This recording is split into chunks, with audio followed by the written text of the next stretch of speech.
One of the more popular myths that many of us have been exposed to in the golf swing is this concept of kind of pelvis thrust or extension of those hips through impact.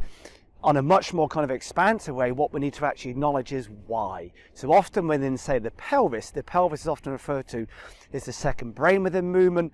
Our center of mass is kind of around about L3 on our lumbar spine. So closely speaking, the pelvis is the segment most connected to and closely related to our center of mass. So often within movement, again, the pelvis is known as that second brain. It's where we adapt, is where we adjust in response to imbalances elsewhere. So typically, when we start to see these thrusts, these extensions through the pelvis, often what's happening is it's the brain, the nervous system saying, how do I get here impact from there at top of backswing when that's over there? So often what happens is we invariably adapt the pelvis and adjust the pelvis as a workaround and adaptations to imbalances elsewhere. It's the nervous system simply saying, okay, how do we find impact from here when kind of that's over there? Example has been if my rib cage is kind of positioned that way, how do I get here from here?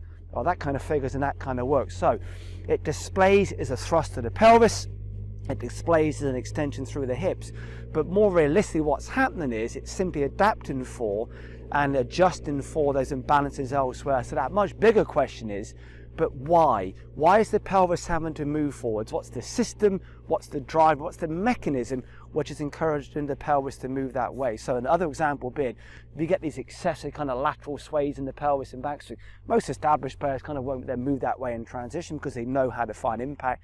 So more realistically, how do we get to impact from here when that's over there? Well, that kind of figures. We then start to, again, the pelvis is the workaround. It's the second brain within movement. It's where most adaptation happens.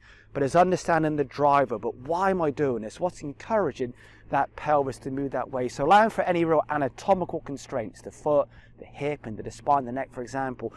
Often when you see thrust in the pelvis, or it displays as, and that's what it is, it's simply an adaptation. It's a display. When we start to see the adjustments through the pelvis, what it really represents is, what it then really reveals is, it's how the player is adapting within their nervous system, within their kind of brain, their GPS, for adaptations and imbalances elsewhere. So again, rather than saying, well, the pelvis is thrusting forwards, you have too much extension in the hips, what it really is, that's the mechanism the players use to get here impact from there at top of back. So when they perceive their awareness is another segment's over there. Another example being the hands are right here, for example. How do I get there from here? Well, that kind of works. Hey, your pelvis thrusts forwards. So not really. It's simply adapting for then those adaptations elsewhere. So again, the pelvis doesn't ever really thrust. Pelvis thrust doesn't ever really exist. It's simply a response to, again, these imbalances elsewhere.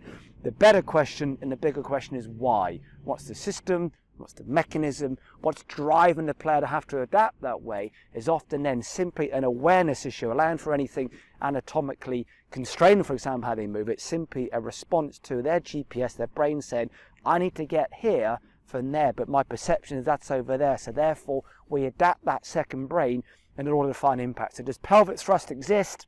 Kind of not really. It's simply a response to the brain's way of saying, find impact from top of back, so when it perceives these segments over here, it's simply a workaround for these often imbalances elsewhere.